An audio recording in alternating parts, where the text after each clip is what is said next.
We've seen a lot of polls this election, but last week, one poll out of Utah really stood out. It showed a virtual three-way tie in the presidential race: Donald Trump, Hillary Clinton, and Evan Mcmullin. If you haven't heard the name Evan Mcmullin, you are not alone. He is a former CIA operative and chief policy director for the House Republican Conference who refused to back Donald Trump and instead threw his hat in the race and is running for president, declaring his candidacy back on August the 8th. He's also a Utah native who is drawing big crowds in his home state. He joins me now.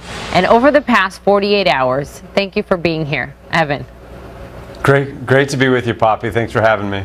Of course. Look, I mean, you guys are all neck and neck. You're all in the mid-20s in this latest Utah poll. So let me get your take on the Republican candidate, because over the last 48 hours, Donald Trump has said several times that he believes this election is rigged.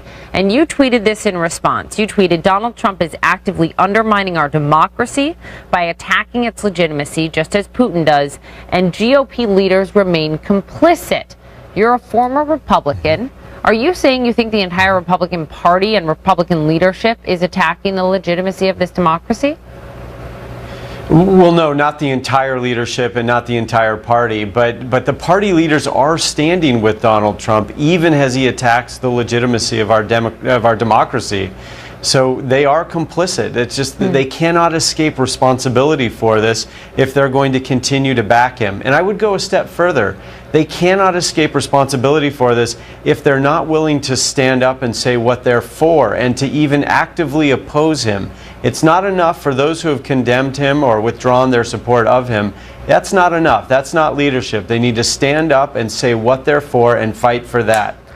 It's interesting because just a week ago, you know, a number of leading Republicans, like John McCain, like others, pulled their endorsement from Trump because of the 2005 Access Hollywood tape that came out. We're not seeing many pull their endorsement because he's doubling down on these rigged election comments.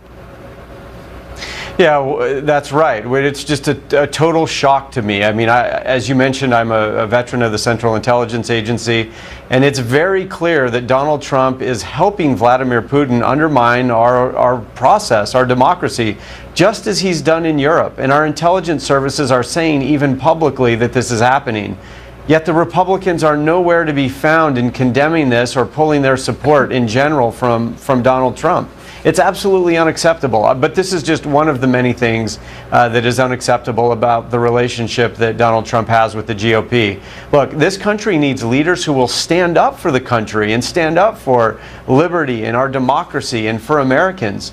Right now, we have a Republican nominee who attacks Americans based on the color of their skin, their gender, their ethnicity, their religion, all of that. Meanwhile, Republican leaders just go along. And I just question the ability of people to lead if that's what they're going to do. One thing you can't question, though, is the voters and the number of voters that came out voting for nearly 14 million Donald Trump in the primary. You also tweeted this. You said, if this election is close, then we can block both Clinton and Trump from getting 270 votes and take the election to the House.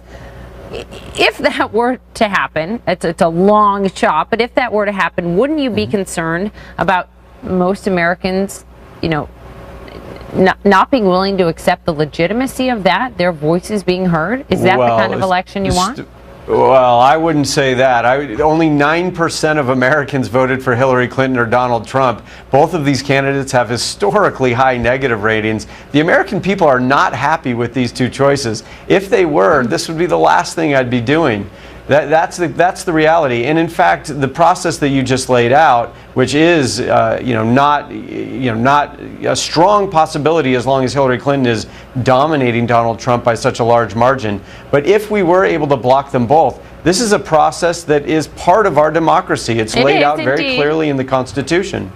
All right, Evan, I'm getting breaking news in my ear. I'm sorry. I will have you back because you deserve more time. Sure.